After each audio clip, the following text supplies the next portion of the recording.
Pop in, say hi. If you've never come into one of my lives before, hi, I'm Cindy. I explore the inside and the outside, and oh my goodness, I have been in the inside today.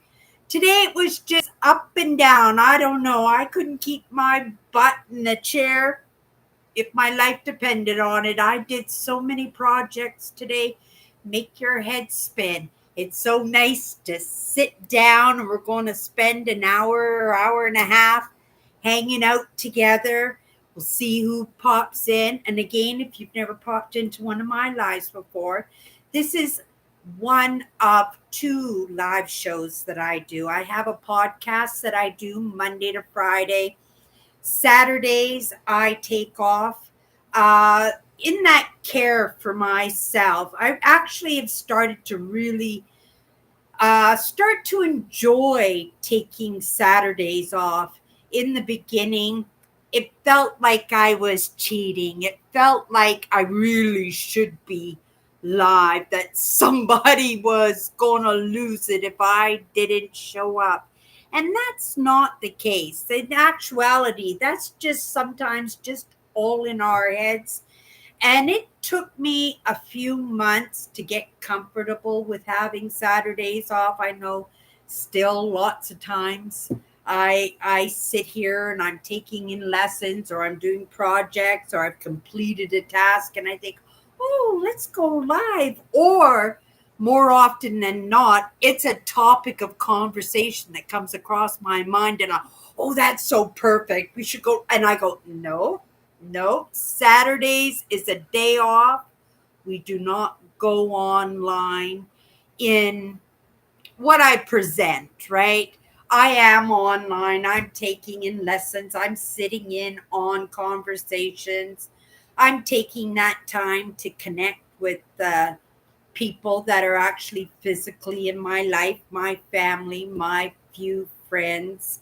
And I say my few friends. I do like my time on my own. It's something that I really haven't been a privy to for the most part of my life. I always thought and believed I was a loner. I would take as much time for my private life as I could. But even in that, it always seemed to go towards something that didn't really have anything to do with me, unless it was staring blankly at the television. And thank goodness I have not had a TV in, oh my goodness, how long has it been now? It's got to be 6 or 7 years since I've gotten rid of the TV. Well, I have a TV. It's a smart TV, but I use it as a computer monitor. But I don't watch TV. And when it comes to movies, I hardly watch movies, maybe one, two movies a year. Recently, me and my sister, we went to see The Avengers. I think it was The Avengers. I'm just not quite thinking here what it was. Or Spider-Man. No, it was Spider-Man. We went to see the new Spider-Man movie. It was really good, actually. Right? The first 15 or 20 minutes, it was a little slow because it's like building into the story. Because they do so many of these movies, there's, right, so many different series of Spider-Man that lots of times we get lost in where we left off. And I think that's what it is. It's just for those people who maybe didn't catch the movie before, that they have to reintroduce it. So for the first 20 minutes, I was just like, oh, really? I've got 2 hours of this. And then after 20 minutes, my brain just went boom, like this. And not just in the storyline, even though that was really good, but in the special effects, how much we depend on this AI, not just AI learning, but AI presentation and creativity. It's really hard to see what's real and what is fake. Well, we know the acting is fake, but sometimes even the actors coming to the screen are made up digitally too. Hello, Owen. Hello, Eugene. How's your week been going? I got a little bit of a sweat going on. I kind of had my eye on the clock knowing I was going to go live, but I wanted to see how much I could get done. And just in the last half an hour, I finished the bathroom. I pulled my stove out and swept and washed the floors underneath the stove. I cleaned the outside of the stove. I recently did clean the inside, like I haven't cleaned the inside, so that didn't need to be done. This is just all in preparation for my trip coming up, and yes, we are going on a trip. I am so excited. 14th to the 22nd, I am going to be offline. I'm right. I'll be filming, but I will not be around you guys for 8 days, maybe 9 days, if I take that one day off for myself when I finish my holidays, because we all know what it feels like coming home from holidays. You need days off to recuperate from the days off. But I am getting ready for the trip. I think I pretty much made it happen. Just need a few groceries and some money to buy myself a nice amethyst when I go amethyst digging. And digging for amethyst, that's pretty much free. Sometimes they'll charge me $10 or $20 for a big bucket of amethyst that I pick up or dig out of the ground. But for the most part, I usually don't pay any more than that. And then I buy one nice presentation piece for my house. Or sometimes I give those presentation pieces away to somebody special. If you had to buy them in the store, you probably spend $100 $150 on them. I never spend more than $40 $45 on one of these great big monster crystals. And yeah, we got this trip pretty down packed. I got a few things listed on Marketplace, and if I can get rid of those, right, there's the coffee money, and there's a little bit of a bonus if I want to stop off in a restaurant or something, right? You never know. So I hope everybody's week is going good. Oh, Andrew is here too.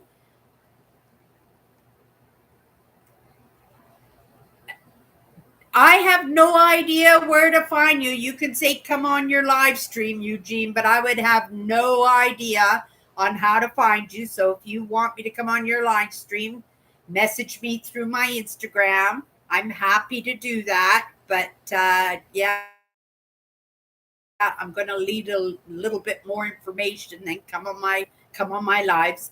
Um, Today, like I said, I was in the house projects. One thing about coming home from my holiday is that I like to come home to a nice, clean, organized house. So every day I will be doing a big tear apart and put back together in my house. Today it happened to be the stove that I was doing, and that was a big one. Oh my goodness, there was so much broken glass this year. I really did a job on some of my plates, some of my favorite plates, and some of my favorite glasses too. I have some vintage Hawking glasses and Fire King glasses, and yeah, I broke them. And then a couple of my nice big platters, I broke those.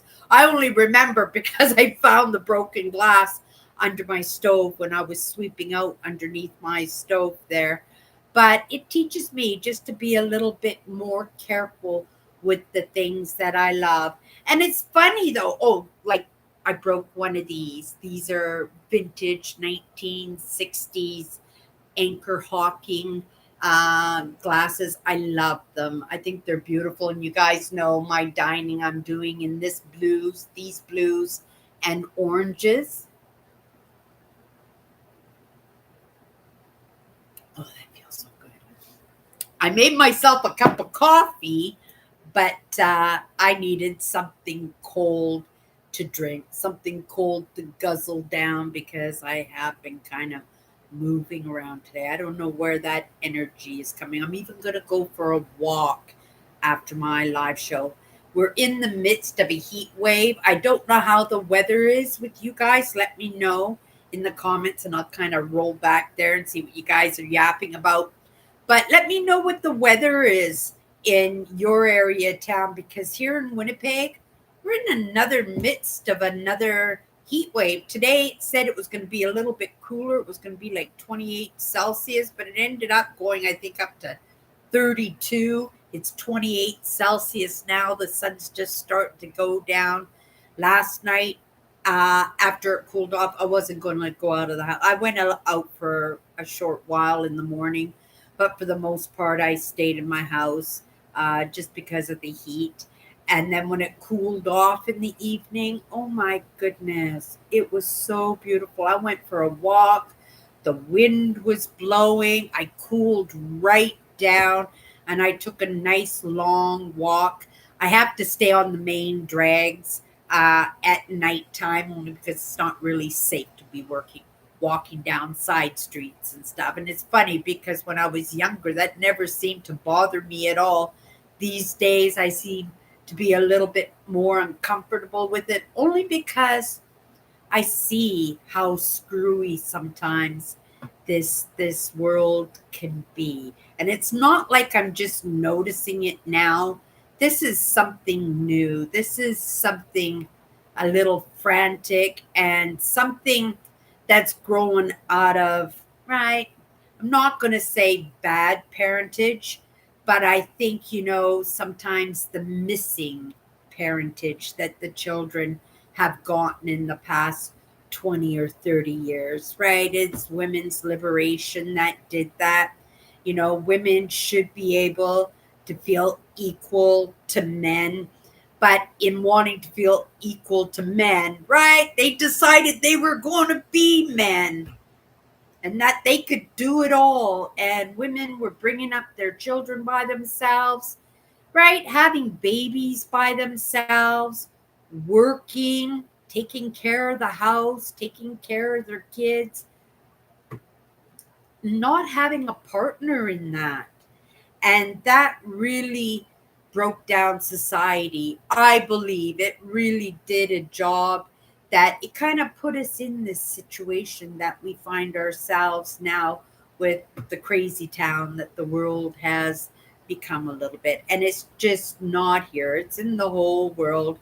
And I sure would love to be seeing that partnership, you know, seeing the kids grow up with two healthy, emotionally, physically, mentally healthy parents, that the children could have good mentors, could have good upbringings, and maybe have a better understanding in how to create a magnificent life.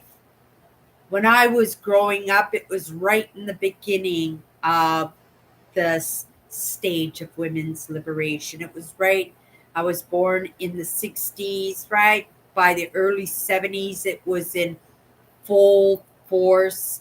And yeah, it was hard. It was hard. When I was growing up, I didn't even know anybody who was divorced. And yet they say we're close to 60% now divorce rate. Isn't that crazy? 60% divorce rate. And yes, sometimes, partners shouldn't stay together because, we are kind of quick thinking in our decisions and we make bad decisions in that.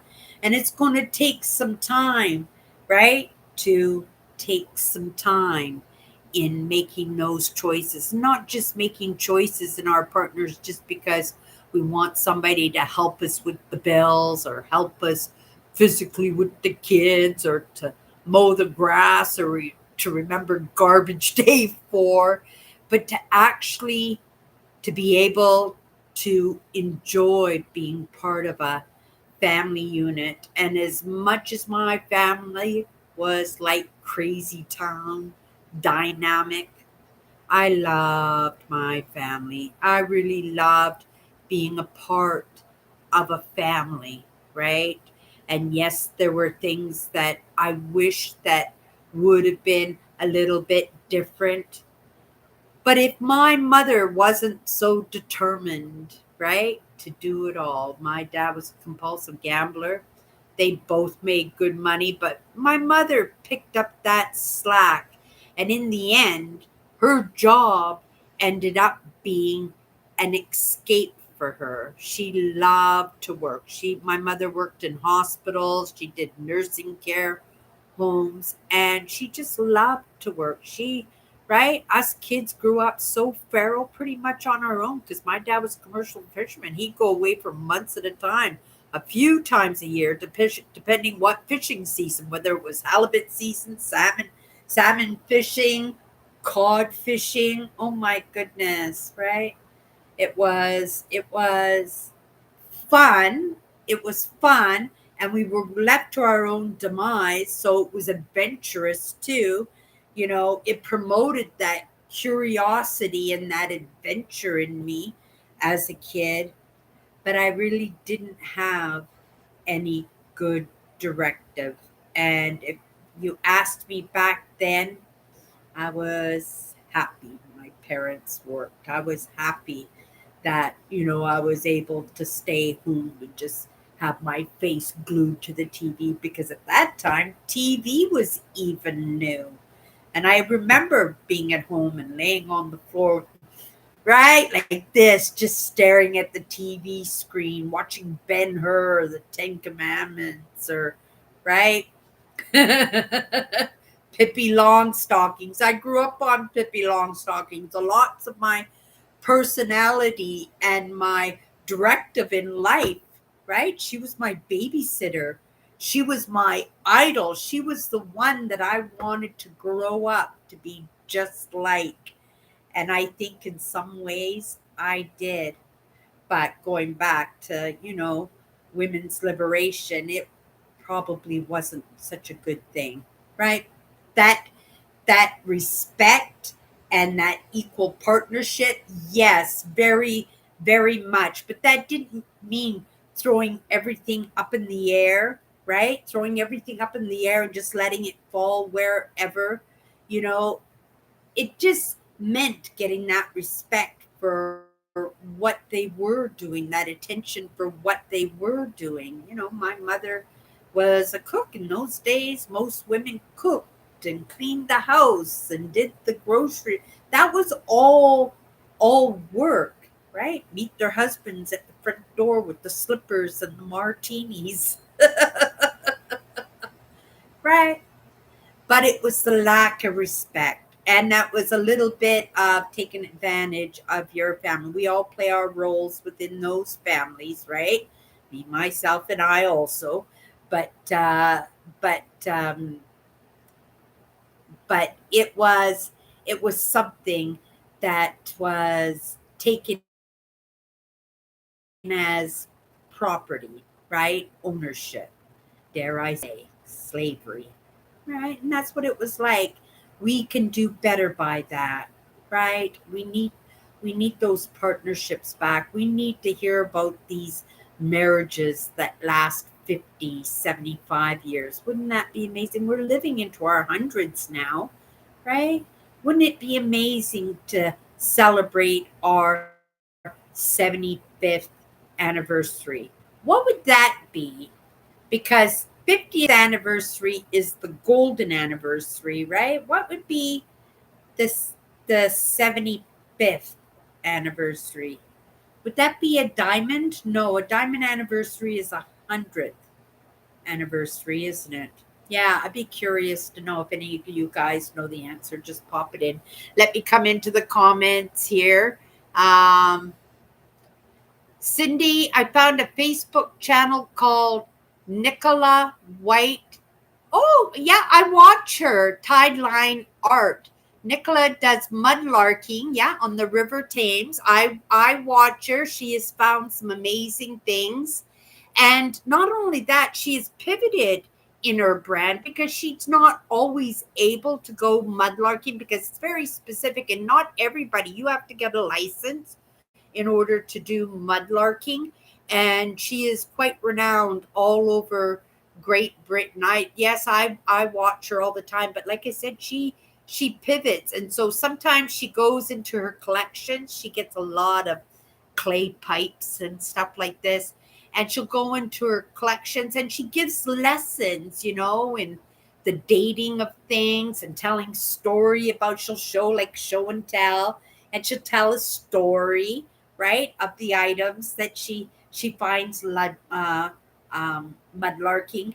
But she also partners with other mudlarkers and other metal detectors. She also metal detects, right? But yeah, she does love her mudlarking. I like mudlarking too. I think she was actually the one who gave me the idea for mudlarking along the Assiniboine River, or was it the Red River? Yeah, both rivers. We live in a city where two rivers, the Assiniboine River and the Red River that comes up through Mississippi. It's a branch of the Mississippi River, and it flows this way. Surprisingly, it flows north, comes up through north or south and North Dakota, and it flows in here to Manitoba, and I think it flows into the Hudson Bay, if I'm thinking properly. But if you were looking at a map, right, the configuration of North America, you would actually think that it flows down into the States, but that's not the case. It actually flows into Manitoba. Actually, Manitoba used to be, that's why the prairies, they used to be a bottom of a sea. It was the bottom of a great sea, right? And yeah, the glaciers pulled everything back, everything dried up. We are in the midst of global warming right now, and I can complain about the heat wave going on out there this weekend, but it's a great weekend to have a little bit of a heat wave because here in Canada it is Labor Day weekend. It's a long weekend, so tomorrow everything will be closed. I'll have to keep that in mind because I totally forgot that tomorrow's a holiday. Maybe I should take an extra holiday for for it being a long weekend. That's something to think about as I'm transitioning. I do 6 days a week, 5 days a week on my What's My Good Cheer podcast, and then on Sunday nights I come here. I'm not giving up my Sunday nights here. Chatters Live. This was my first live show, so this one stays no matter what. But maybe I can sacrifice one more day for the long weekends. Normally, the only time I take off is Saturdays and that week that I do in September for camping. You guys, I found a babysitter for Meatball, my cat. Super excited. I wrote a real cute little letter message on Facebook for my brother-in-law, and I sent a really cute picture of my cat sitting with a fresh cat litter box, fresh box of cat litter, fresh bag of cat food, and all her snacks and stuff. And I sent it off to him, and I says, "Oh, can he plays in bands, eh?" So I just kind of like said, "Oh, can I come and rock with you for the next week?" Because his girlfriend, which is my sister, she's going to Disneyland. That's why I get her car, right? And she's going to Disneyland. So I thought, well, and his cat recently passed away. And when I went for my trip last year, he stayed with my sister and he loved my cat. So I thought, maybe he would watch my cat for a week. And he said he would. And he sounded pretty excited about that too. But he loves my bread. So I specifically make onion buns for him and focaccia and cinnamon buns. He loves my cinnamon buns. But I'll make him a few loaves of bread and I'll freeze raw pizza dough for him because he likes to make pizzas, and I'll roll a few balls of pizza dough for him so he can make fresh pizza dough for his pizzas as a little thank you for taking care of my cat. So my cat's taken care of now. House projects under the way. I'm working on those few extra dollars. The way I budgeted my trip, I think there's enough in the kitty to pay for the gas, if not for all of it, then a good part of the gas for my holidays. So, and I've been picking up groceries. I have this rule every time I walk into that grocery store, I have to pick up things for my trip. Yesterday I picked up my fruit juice boxes. I picked up sandwich meat. I like the canned chicken, right? You just add mayonnaise to it and make sandwiches. And I haven't had sandwiches in months and months. I haven't had any bread in months and months now. But I do allow myself bread, and I actually I allow myself anything I want when I go on my trips. It's just like on Christmas Day. I don't say no to anything I want. I can have to eat on Christmas Day. And when I go away on trips, I can have whatever I want. And you guys know I love my peanut butter. So I got a jar of peanut butter in my food box. Oh, I got all kinds applesauce. I've got my mango drinks. Oh, I can't even think of all. I got it beside me, right? Because I have to drop something in there. I try to drop something in there every day or two for my trip. I know I bring home groceries every time I go on this trip, but I don't know what my taste is going to be. I don't know what I'm going to feel like eating. So I want to make sure that I have options, right, on my trip. But that was some good news. The cat's taken care of. The car is taken care of. I got groceries. I'm working on the house projects. My sister Tracy, you guys, is recovering so amazingly from her heart bypass operation. Thank you so much, everybody, for sending out your prayers, right? And wishing her well and checking in on her, right? And it's so much appreciated. It made a huge difference. She is rocking it for sure. I went over to her house day before yesterday, and I made her a corn chowder, big pot of corn chowder. She messaged me today to say she finished it. I said, "Oh boy, that didn't take you long because I made a big pot. We freeze a whole bunch of containers just so she can microwave them." I thought, oh, maybe once a week, once every couple of weeks, she'll pull one out and heat it up. No, she ate corn chowder every single day. She loves corn chowder. And I think she only has one more container of halakchi, which is cabbage rolls. I made her cabbage rolls too, and I think she only has one more container of that. I said the next meal we'll make is probably Swiss steak, right? It was my dad's one dish. My dad, every once in a while, he would cook, but he had specialty dishes, right? He was a master craft dinner maker. He thought he was a master craft dinner. And unfortunately, my sister Alice has become addicted. It's her favorite food. If you ask her what her favorite food in the whole world is, she'll tell you that it's craft dinner. For me, oh my goodness, I haven't had it in a long time, but I love spaghetti and meatballs. Yeah, I love turkey dinner. Turkey dinner is my favorite meal in the whole world, right? And then pancakes and sausages, and I haven't had pancakes. Oh my goodness, months and months and months. I have not had pancakes, but yeah, pancakes and sausages. And when I go camping, I always have fruit pancakes. I don't know what kind of fruit pancakes I'm going to have this year. Thinking maybe I might have blueberry pancakes. I haven't had blueberry pancakes in a long time. I had peach pancakes last year. But yeah, I'm so looking forward to my trip. I'm doing a 10 kilometer up a mountain to see some waterfalls in one of the parks. 10 kilometers. That's going to be an all day hike. It's not like me doing 10. I've done 10 kilometers before. It's hard, but I do the 10 kilometers. And but it's all like this, right? I live in the prairies. It's not like up and down, up and down. this is going to be up and down, up and down. Right? I'm not sure if I'm going to be able to do it, but I'm going to give it my best shot. I'm going to give it my best shot. And people do that hike, and so well they specifically go to this provincial park to do this hike. It was the reason why I wanted to do this park. I haven't been to this park. I got 4 different provincial parks picked. The first park I'm staying in for 2 days. The second park I'm staying in for 3 days.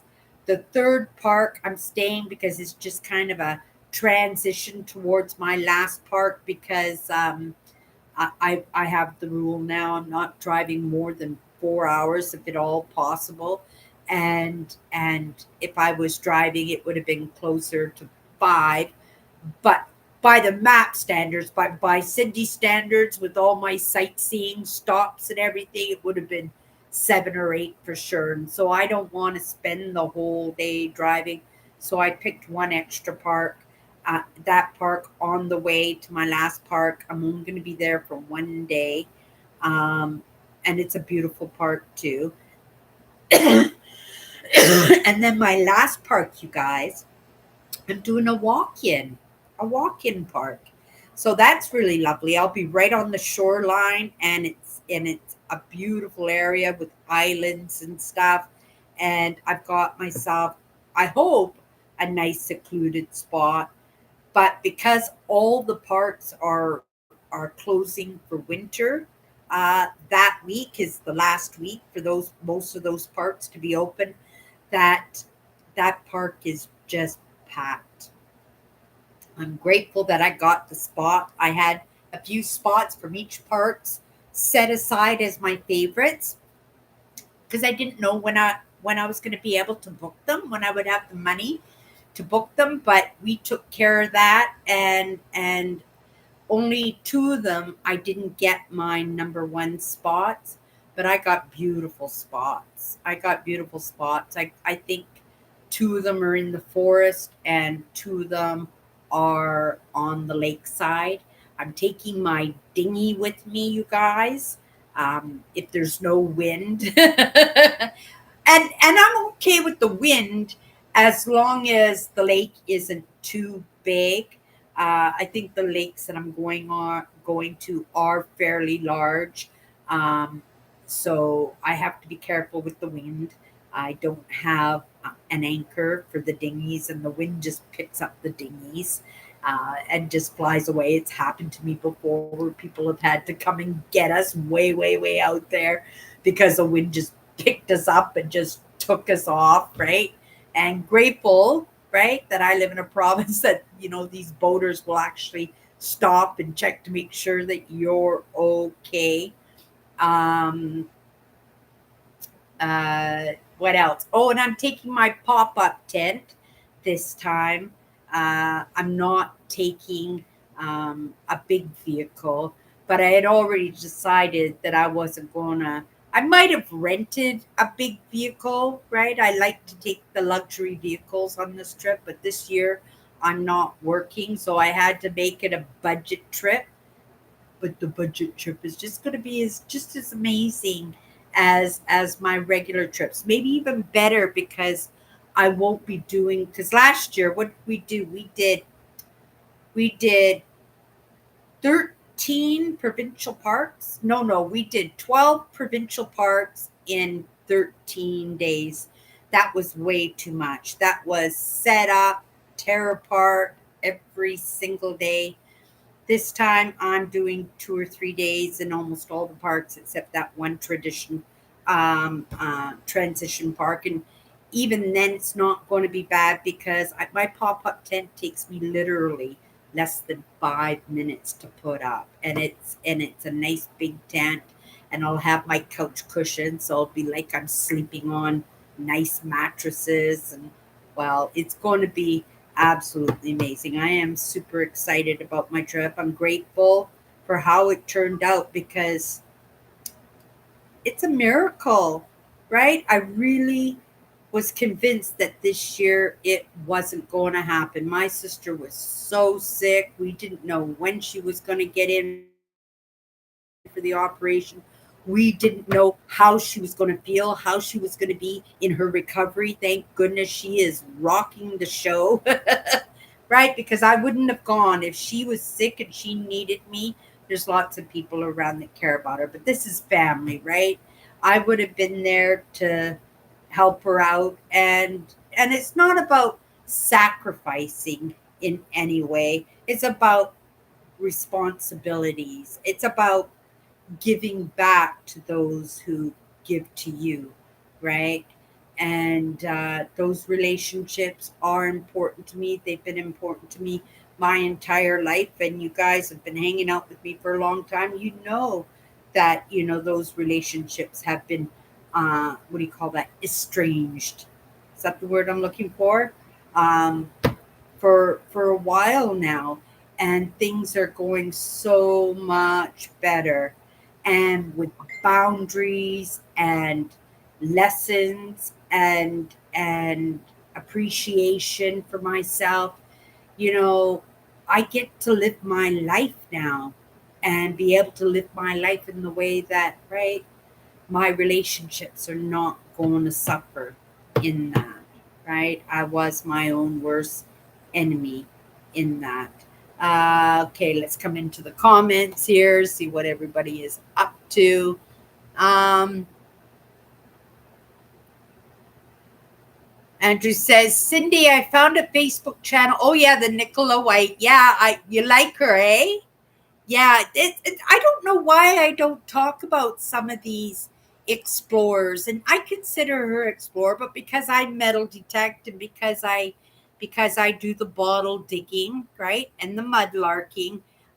Yeah, I happened onto her channel years ago, and yeah, I watch her, not religiously, but every once in a while I do those catch ups where I'll go in and I'll watch an hour or two, and catch up on everything that's going on.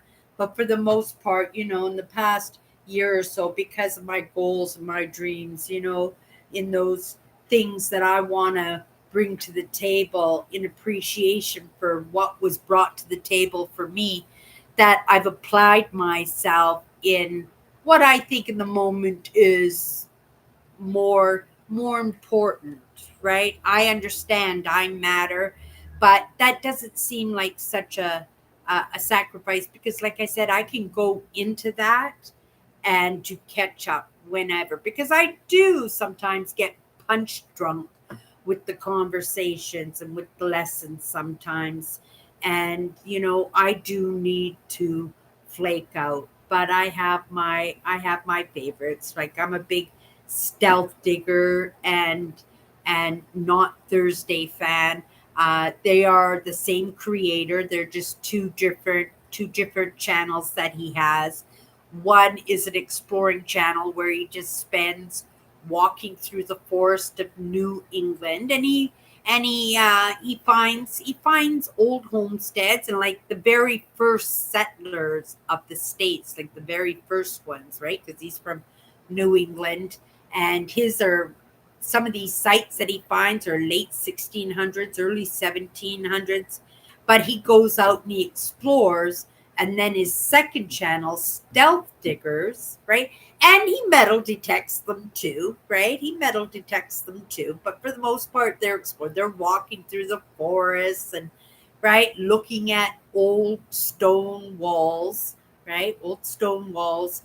But he has another show, Stealth Diggers, and he goes out with his buddies to these sites too that he finds in his explore videos, right? And I love both those channels. I don't miss those videos. I watch them all.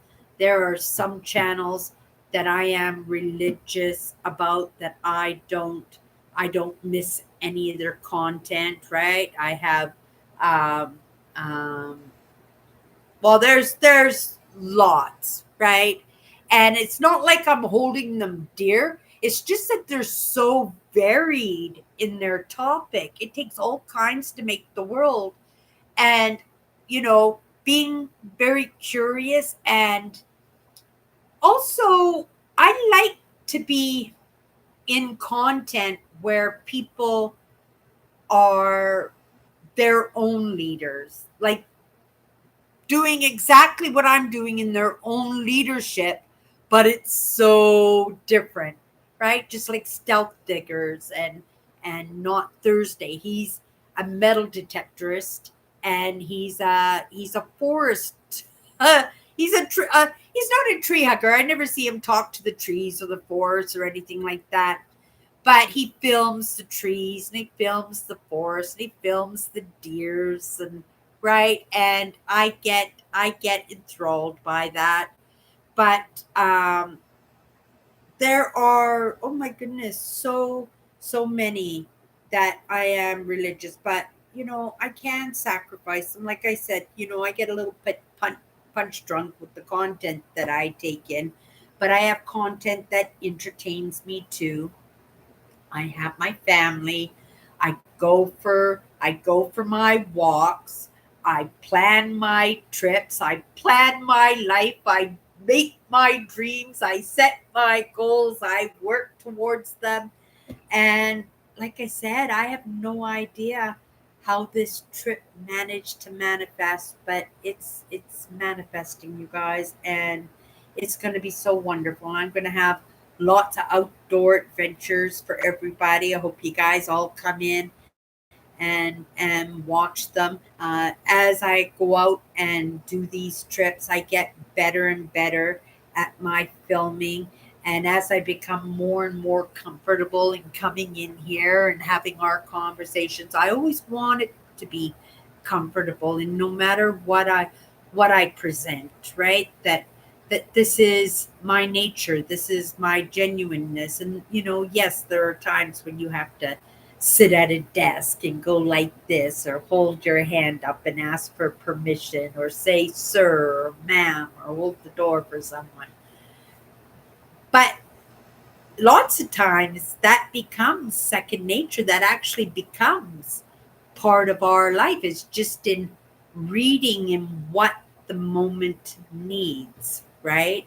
And then just being able to give what the moment needs, but just doing it in my way, right? Like that Frank Sinatra too, doing it my way, right? And each one of us YouTube creators are unique, right? And YouTube creators, there are some people who have been online. Well, it was like 2018, 2019. Am I getting? No, I'm sorry. 2008, 2009, I think it was, that YouTube started getting really popular. And at that time, it was just entertainment. I remember uh, Blonde Sundial, which was Trisha Paytas, and she's been on YouTube now. Oh my goodness, she's must have been on YouTube now for 12 or 13 years. Oh, more than that, maybe 14 or 15 years. And yeah, there's a few of these old timers that I do watch, and there are some that I have let go in making those priorities, and every once in a while they come across my path again. I do have a favorites playlist. When I was doing my house projects today, I allowed one of my music playlists to play, and I went, "Oh my goodness, I haven't heard this tune in so long."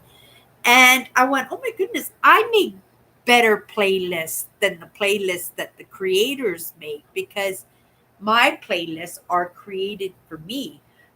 I hope you guys know that on YouTube, you can create your own playlist.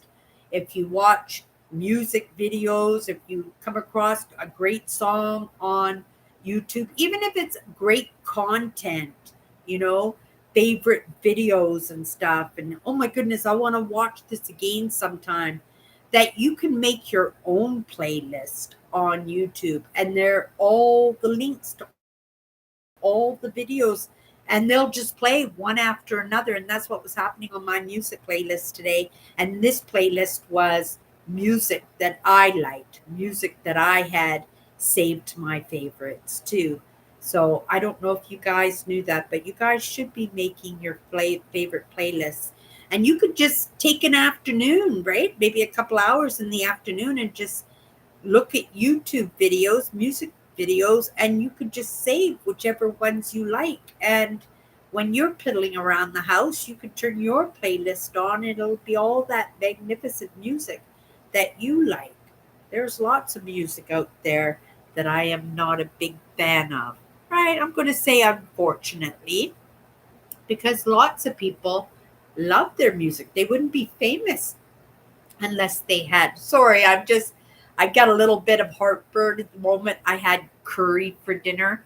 I was in my project, so I didn't want to cook, so I just threw my curry leftovers that I had for dinner yesterday, and I threw that in the microwave, and I had that for dinner. But I had it like oh my goodness, maybe an hour before I went live, right? And then right away I went right into the house projects and stuff again. So, yeah, just yibber yabbering away. Let me come in here and again, let's just see what everybody is up to. Um, Hello, Eugene. Andrew says, I grew up in a town riddled with divorce. I probably mentioned before the teacher who asked the students in her class were from households of divorce. Every child raised their hand. Are you kidding me? And me and you are the same age, Andrew. Isn't that odd? Maybe it's in the areas that we live that they were more, prevalent. The divorce was more prevalent. Like I said, when I grew up as a child, I didn't know anybody who had divorced parents. I think I knew somebody whose dad had passed away, but I never knew anybody who only had one parent. Everybody had two parents, and they had the same parents. Like, yeah, they had the same parents. Isn't that odd? I'm not saying odd. Maybe that's the norm, and maybe just where I was living, right? Or maybe it was just something that I didn't notice. I don't know. I don't think so. Maybe it was just the kids that I hung out with, right? Maybe I made those choices and they just happened to have two parents. I don't think so, though. I really don't remember any of my playmates, and I didn't have a lot of playmates, but I had friends. I had right. I always made sure in whatever school I went to, I had at least one friend, and if I didn't have one friend in the school, I would have at least one friend on the street I lived on or in the neighborhood. Right, people that I hung out with. But yeah, I didn't know anybody who had divorced. I don't think I really understood the concept. Oh yes, I understood the concept because every time my parents would be fighting, I would be saying, "Come on, Dad, you can leave. I'm coming to live with you." Silly girl that I would even think that my dad had a possibility in the 60s and 70s, right? Dads did not get custody of their kids. And my dad, he'd go off fishing for months at a time. I don't know what I was thinking and being the cheerleader in that. I never vocalized it, right? I never vocalized it to them, right? But in my mind and in my heart, oh my goodness, I was just like, oh, I would choose dad. I would choose dad, right? Just from the experiences that I had in my life, right? But my mother would not have been able to raise four girls by herself and put the roof over our heads, right? She needed my dad. My dad was the glue. My dad was the king of his castle. I don't remember, like, we were in lots of messy and sticky situations as a family, but my parents always got us out of them. We always had a roof over our heads. We always had a meal on the table, right? And that is something to be grateful for, right? That is something to be grateful for. But yeah, I had no, and they were special classes just for divorced children, like a special needs class, right? I know I was put in special needs class in elementary school. Um, but, when I hit high school, they were putting me in teaching programs where I would be like a student teacher. I had no idea why they would think that I would make a great student teacher. But I got good credits on those. It managed to get me through high school. I recently found I don't know what they call it, record of school records. I guess when I went to university or college here in Manitoba, they needed a record of my grades. Um, Technically, I didn't graduate high school. I was short courses, right? Uh, but by the standards of Manitoba, I had enough credits to be considered graduated. So I did get my high school diploma through Manitoba, not through the province that I actually went to school. And I went to college, but I only went to college for a couple of weeks. Oh my goodness, I got a student loan for that. And yeah, 2 weeks later, I was done with school. It was actually the professor's suggestion because I was working the night shift and I'd come into class and I would fall asleep in class. I couldn't concentrate because I couldn't stay awake because I had worked all night, worked hard, right? And so I just quit and I just spent all that student loan on TVs and couches and setting myself up in apartments. It was never difficult for me to find a job. I didn't like to go for job interviews. That was the problem. But I'm just looking at all the birds. There's just so many birds. They're all getting ready to head south for the season. And they keep flying by my window in great big, it's not herds, flocks, right? Great big flocks fly by my window, and then I look because then the scragglers come behind. I don't know if they're like the guards or if they're actually scragglers. I think they're probably scragglers because then at the end there's only like one that's kind of the last one to go in the flock. Yeah, they're heading south, you guys. I'm going to be heading east.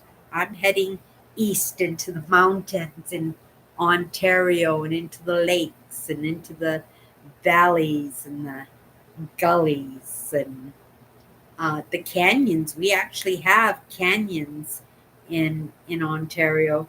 I don't know if I'll have a chance. I'm driving right by them. I suppose I could at least drive by and do a little bit of filming there, but I don't think I would take any hikes because the next day after my digging for crystals, I will be heading into my last two campgrounds, heading back towards Manitoba by then. But yeah, I'm looking forward to my trip. I'm just gonna have a sip here because oh, I'm so thirsty.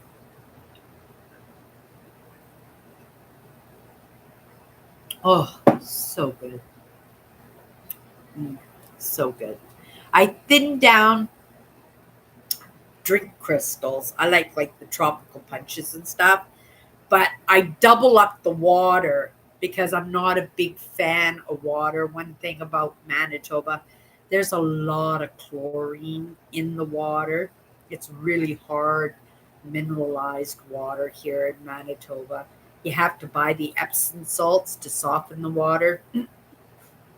I took a trip to Minneapolis, oh my goodness, half a dozen years ago when I first got my passport, and I took a trip down to Minneapolis for a workshop, and and I stayed in a nice, really nice hotel.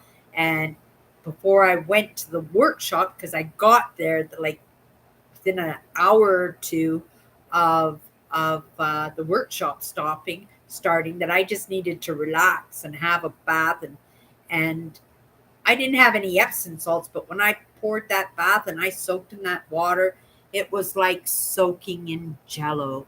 It was so soft. I went, oh my goodness, this is only how far you have to go south to get this beautiful soft water. So I know the difference between soft water and hard water. Here in Manitoba, the water is got really high mineral content in it, and so they distill it, right? The water is we got nice clean water here, but it's got a lot of minerals in it, and they put a lot of chlorine in the water, and so because I don't drink tap water, that I make these great big 4 liters a jug, and then I'll put one package of drink crystals in it. And it's like drinking water, but you can have that little bit of taste. And today it's like a little, you can see how clear it is. It's almost like water in itself, right? But it's enough that I can get it down because I know how important it is to get water into my system, especially when I've just cut down the soda. In the past 3 months, I might have had one soda. And I didn't put any sodas in my food bin for my trip either. I may put a couple of soft drinks in there, but I might not. I've got lots of my brisk iced teas, and I've got lots of my little juice boxes, lots of juice boxes, and I freeze bottled water, and but I'll just use those two as big ice cubes in my cooler for my sausage and my smokies. I bought sausage and smokies for my trip, and I'll use those for the cooler to keep everything cool. But once they melt down, because they'll melt down in a couple of days, then I just use that for washing my hands and washing my rocks. Because you guys know I'll be rock hunting, right? Won't be mudlarking because those provincial parks they keep the ground so spotless, like the only things that are littered are the rest stops, and you guys know I'll be cleaning at least one rest stop on my trip.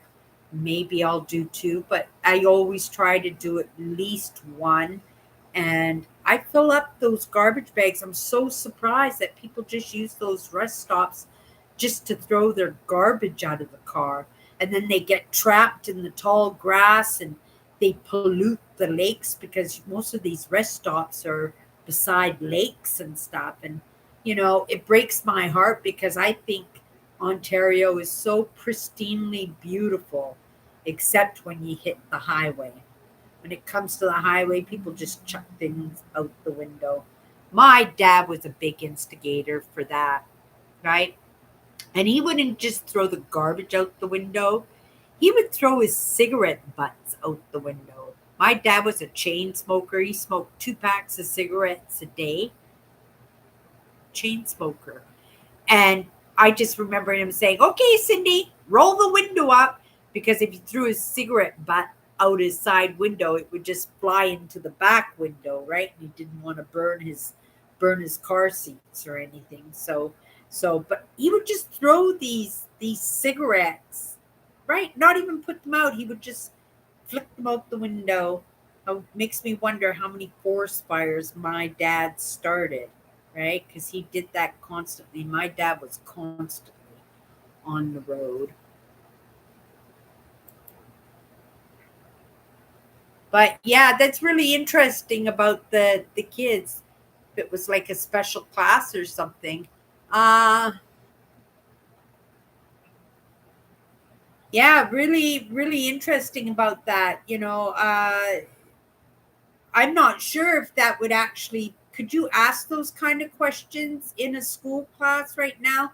Or would that be considered like invasion of privacy? I know lots of people would consider something like that invasion of privacy.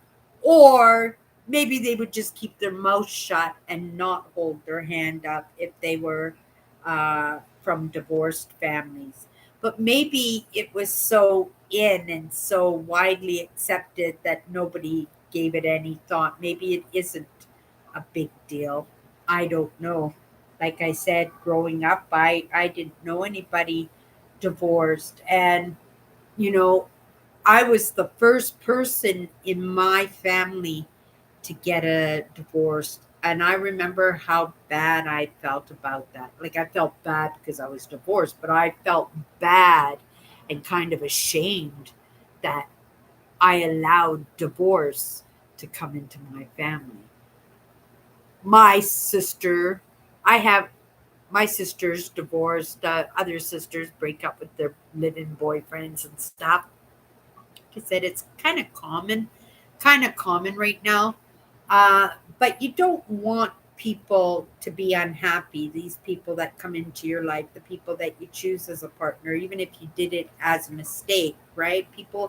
People make mistakes, and I just allowed my my marriage just to drift off. I figured, if we were meant to be together, we would be together. And that was kind of a screwy way to think, because after we separated, it took us over 10 years to get each other out of our lives. And it was actually me who made that move. I just one day, because he was always phoning, and we were going poor, hopping on planes. I'd sell my car in order to get a plane ticket just to go and visit. It was just because by that time we were in different cities, right? And for the most part, I felt absolutely terrible that I had been divorced, right? But I never, right, went for the throat. I never went for the pension. He had a good pension. He was in the military. He had a good pension, and we were together for 8 years, right? And but we ended it really, really well. But in the end, I had to say, I can't do this anymore. Don't call me anymore. And I should have known my husband. I knew my husband. I knew he would never call me again. And I never heard from my husband again.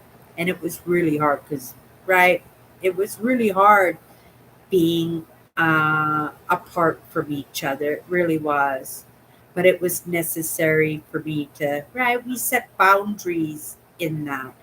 That doesn't mean that I'll never see him again, that he might not break down from his promise and come and see me. I would be hard to find. I'm all over the place, right?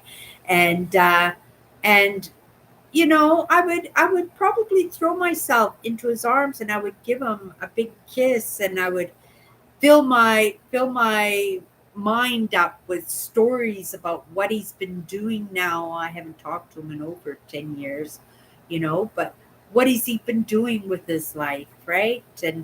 And wished him well and checked on him to make sure he was okay, because he loved his mom lots, right? But I didn't want to open that can of worms, right?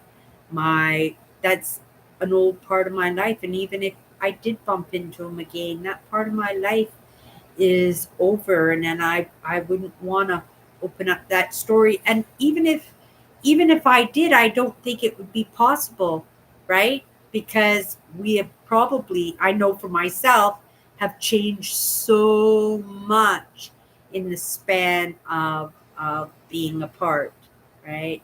I am grateful for the life that we had together. I married an amazing man who loved me so much, and he treated me so well, and I didn't give that marriage, and he didn't give that marriage enough attention too, and we didn't put much effort into making it work, right?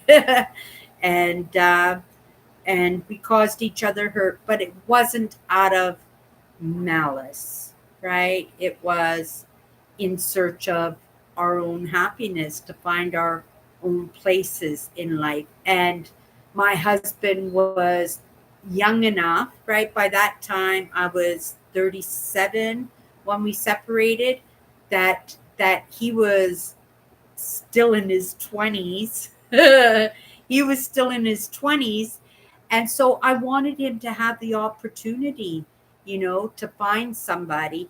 And he wanted me, because the clock was ticking and he didn't want to have children. He wanted to give me the opportunity to get pregnant if I wanted to have babies, right? that didn't quite work out for me. It was my system, right? I was heartbroken. I wasn't taking care of my well-being physically or emotionally. That was a bad stage in my life, very sad stage. I love my husband lots. It's not like we separated because we didn't love each other. It was very heartbreaking. And it's not like we didn't try, because for 10 years we couldn't get each other out of our lives, right? And it took me saying, I never want to hear from you ever again for it to be true. But I just couldn't hold pregnancies. And then the last time I almost died, right? I had a fallopian tube blow up on me. I had what they call a ectopic pregnancy, and it blew up in me, and I almost died on the operating table. And I just said, Cindy, right? By that time, I was 38 years old. I says, right, I can't do this to myself. My life is too important. I think probably that was the beginning of waking up, kind of taking care of myself and treating myself like I mattered and stuff, right? That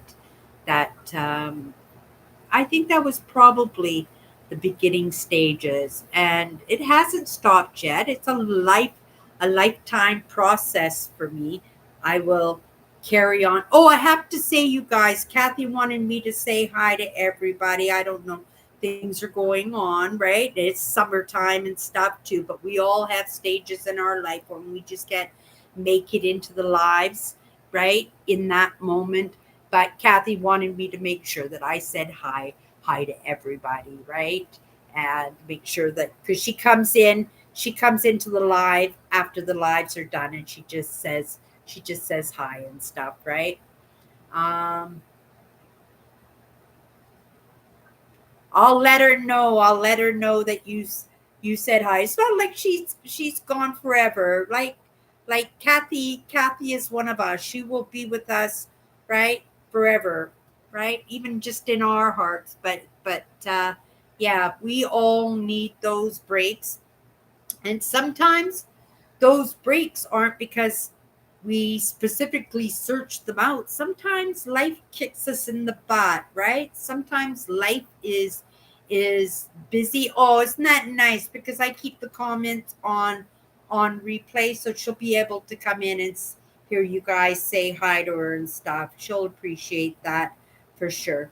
But she's doing good. She comes into the lives after the live shows are over. So when you don't see her pop in, it's not like she doesn't pop in. She doesn't pop in later, but she does.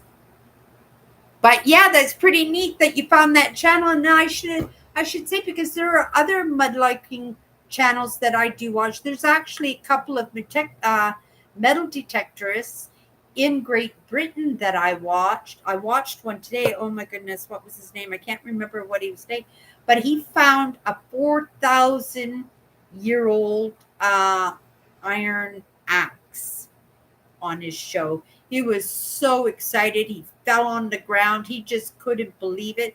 He's found the iron axes before, but only a couple of thousand years old. And when he Googled this one, it turned out it was 3,800 to 4,200 years old. That would be so incredible. Oh my goodness. If I could do one of those trips, go metal detecting in an old farm field in Great Britain and find old Roman stuff, or even prior Neolithic, no, you would find the metal. Did you guys know that the first people, right, they had the Iron Age and the Copper Age, and right, that the people who made metal works first in the entire world were the people who settled, like the Arizona and the Mexican area. They found copper and were working with copper. They say 1,000 years before anybody else was, like in North America, North and South America, were the first people to do metal work. I didn't know that. That was a piece of information I just found out just maybe a couple of months ago. And I thought that was absolutely incredible. Like, I would never have thought that. If you had asked me that question, I would have said, oh my goodness, it was the people in Poland, or right in the Ukraine, right? And well, I'm only saying that because they're finding some really, really old human fossils in the Ukraine and the Russia.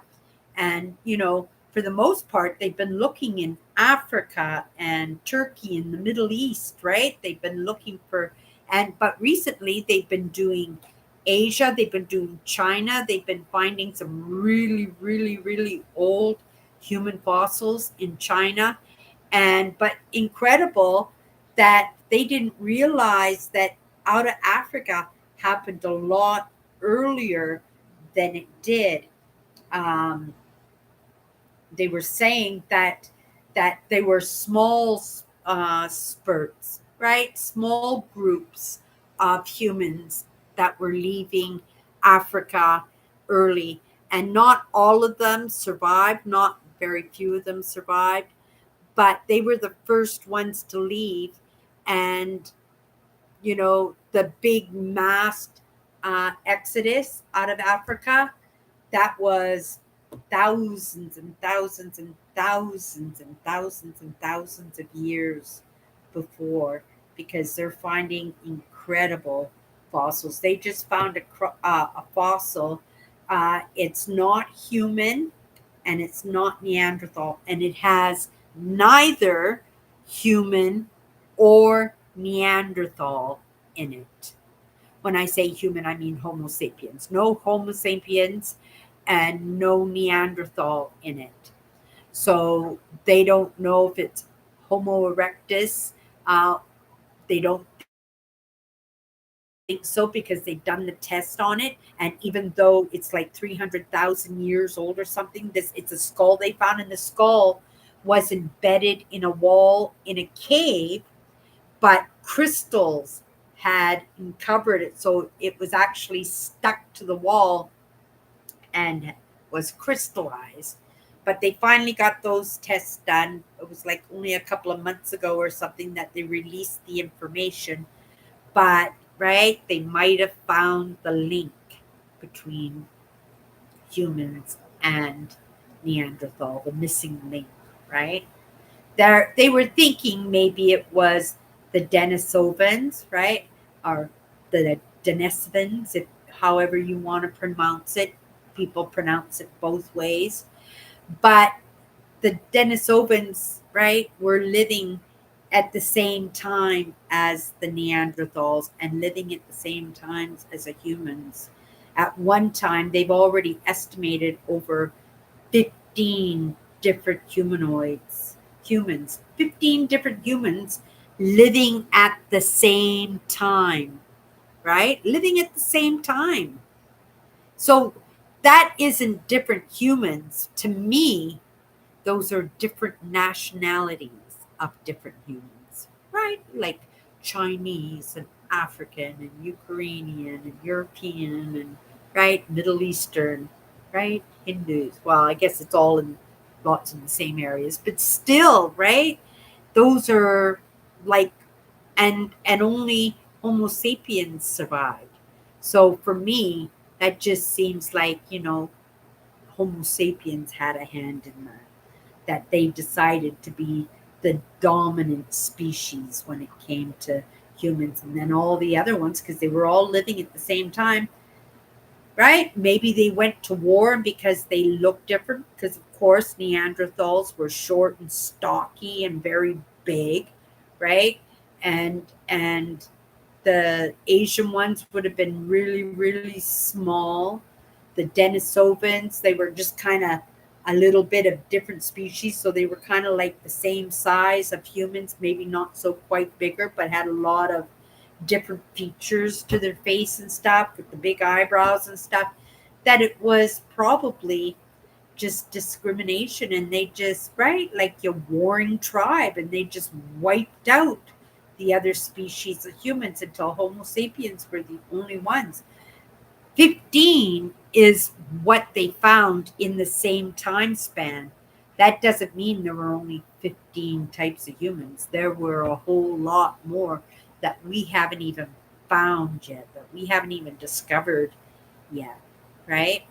But I love archaeology, you guys, right? When I talk about having my favorite channels, right? I do have my favorite channels, and I enthrall myself in my curiosity, and I'm grateful to be multi-dynamic in my interests, because being that way, it doesn't take away from the other things that I'm interested in, because, right, I have a lot of time on my hands, right? I am semi retired, right? I have a lot of time on my hands. So, and because I love learning, and because I never had the opportunity to be an archaeologist, or what I know as now a social anthropologist, that's for sure what I would have wanted to be, but I never went and got enough schooling to understand that there was anything beyond archaeology, that archaeology was actually covered all those bases. But no, in all honesty, I would have wanted to be in social anthropology, because I love community. I love learning history, but learning history through the human perspective, in how we grow, how we work, how we live with each other, how we care and hold up each other, right? And so, grateful for these platforms, because if I didn't have, right, AI learning, then I wouldn't have gotten to really understand, right, what social anthropology truly was, that it was just another branch of archaeology. And that just sets me up perfect, because you guys all know that, right, Cindy's not coming back, but there are other parts of me that are. And I believe those other parts of me love history, love social anthropology more than I do. It's what, right? My interest came from somewhere. So I already knew when I was in the first grade, right? At that time, I wanted to be an archaeologist, but I wanted to be in archaeology when it came to dinosaurs. I was all about dinosaurs when I first came into archaeology.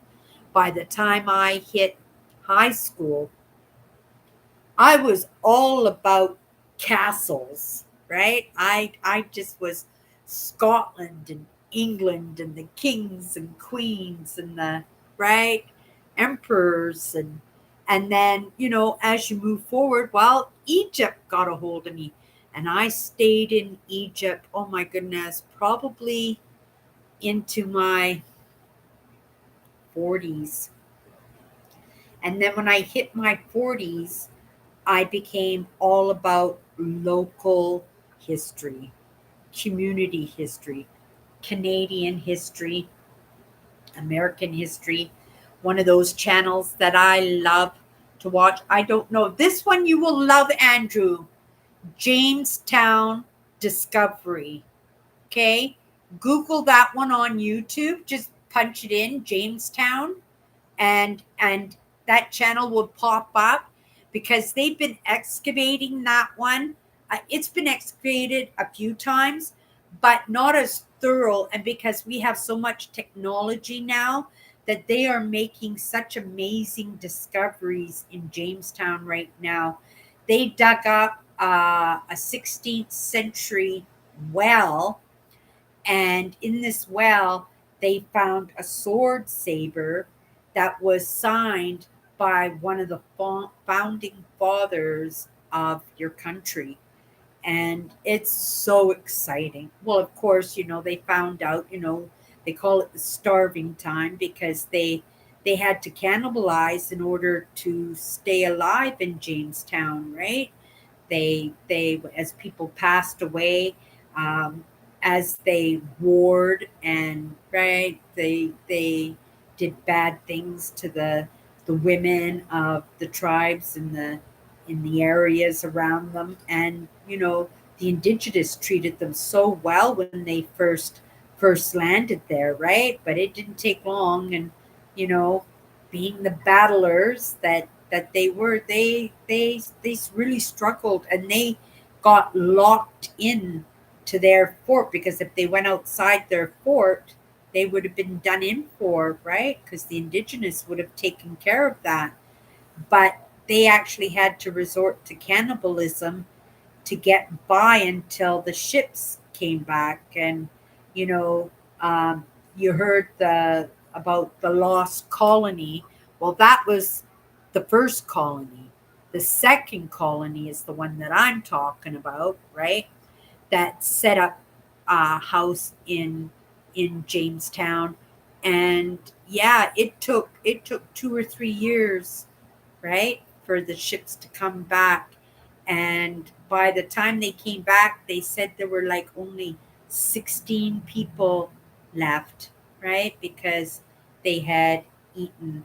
And they only know that because they found the bones and the skeletons of the people that they ate. And they found the knife marks and right scrapings inside the marrows. They even took like all the marrow out of the bones and everything. So they must have truly been starving. Thank you, Eugene. Yeah, it's a really good. You'll have some catch up there, Andrew, because there's been such amazing discoveries in Jamestown in the past at least dozen years now, that you'll have some video. They only post maybe once every couple of months to update everybody on the discoveries that they're making. But yeah, it is really interesting. I don't know why I'm not even American, right? But I find Jamestown discovery so interesting. I'm just enthralled by it. Well, and that's part of the reason why I like Stealth Diggers, right? Not Thursday, because they were the first settlers, right? They were the first people who colonized North America. And I don't know, Owen being from the Bronx, like, Owen, do you go back in history in your family? Does anybody who's here right now, does your family go back? How far does your family go back? Here in my family, uh my grandfather on my father's side was part of the Co gang. They hung out in the mountains in Oregon, hiding out from, because they were train robbers. And he was with Billy the Kid, and my grandmother and my grandfather. He was actually Jewish, the one who was the train robber. Uh, and he wasn't the train robber, but he had Jewish ancestry in him. My grandmother on the same side, on my dad's side, she was English, and she still had an accent. And I only know that she was English just because of the food we ate. There was always a bottle of HP on the table, and she saved the bacon fat. And lots of the dishes that we ate, the Christmas traditions, they were very English like, right? And then on my mother's side, well, they both had, my mother was uh, Abanashi. It's indigenous from Ontario. I don't know if that has any reason as to why I love Ontario. Right? Maybe I'm drawn to it because epigenetically it's in my system that I want to be in Ontario. I don't know, but my grandmother on my mother's side is from Ontario. Um, I think it was her grandfather, part of the Northwest Company. He was a fur trader, right? And my grandfather on my mother's side, he was disinherited because he wanted to come to Canada because they were giving free land. He wanted an adventure. They were very, very rich, and so they gave him a living inheritance and told him they didn't want to see him again. And so he came to Canada, met my grandmother in Ontario on his way west, and then he bought the entire Delta, my grandfather on my mother's side. And now the Delta is its own city. At that time, it was all swampland, and my grandfather worked with milk cows. That's what he did, cattle. My grandfather did cattle. So for me, I am only one, two, three. I'm the third generation. So now we have five generations in Canada because I've got nieces, and one of my nieces has children too. So, and she's having another baby now. So five generations in Canada now. Well, at the very least, it might be even more if you consider that my grandmother on my mother's side, right, was Indigenous. Maybe her family had been probably here for thousands of years before that. But I don't know anything about her side of the family. If there was one thing that I could do as a teenager and go back, I would delve into that information. I would talk to my parents and talk to all my relatives, and I would try to get as much information so that I could put a better story together. And I wouldn't have lost the family tree. We had a family tree going back to the 14th century on my mother's side. And when she passed away, one of my sisters accidentally threw it in the garbage, thinking that it was garbage, right? So she threw it away. So we lost all that information. My nephew, he's a smarty pants. Um, he got all that information. He knows all of that information, but he doesn't like to share with me that information because he thinks, well, the first time he tried to say something, I shut him down because that's a lie. That's not true, right? And then ever since then, he doesn't want to share with me anymore because he thinks I'm going to get all worked up or stressed out about it, right? Now, with a few lessons along my belt, I am open to understanding and hearing the truth and knowing, because that's all I ever want. I don't want the phony baloney. I don't want to close my eyes and just pretend something didn't happen, or right, things didn't turn out the way they wanted to or should have, or right, the story's a little bit different. One day I'll squeeze it out of him. One day I'll squeeze it out. He's got a lot of information. My nephew is a brain, like a, we're going beyond brainiac, but it runs in my family, and those, my dad was very much that way. My father was very much that way. And I love information too. But, I'm running in my own lanes, right? I don't want to be an expert in everything. I just want to be an expert in what I have a passion for, right? Okay, you guys, oh my goodness. My first ancestor in America came from, really? Are you kidding me? Wow. That's incredible, Andrew. 1640. That is really, really early. You don't think that your family came on the Mayflower? You don't think you're, because that's pretty early, Andrew. But yeah, didn't take us long, did it? We're like invasive species. The carps, the grass carps got up here into Canada, you guys. I know the guys in the States have been having problems with the grass carps. They brought these carps in from China, I think, from Asia, to help clean out the weeds and everything. But the weeds were causing a lot of algae in the water, or algae in the water, and it was depleting the oxygen, and right, other species and stuff were struggling. And since in the past 15 years or so, they have found three of them in the Great Great Lakes. The last one I was just watching a post this week, and it was some little kid who had found this giant carp, and this giant carp was over 50 pounds. It was just absolutely massive. But for some reason, the female carps are infertile. The ones that they caught and examined, they weren't able to reproduce, which is a good thing, right? Maybe because there's no males around, right? I don't know. But they're going to have to do something about it, because I hear that the grass carps are a real problem in the States. They were imported, like I said, to control the weeds and the grasses in the lakes, but they ended up becoming a lot bigger problem than they were benefit. Uh,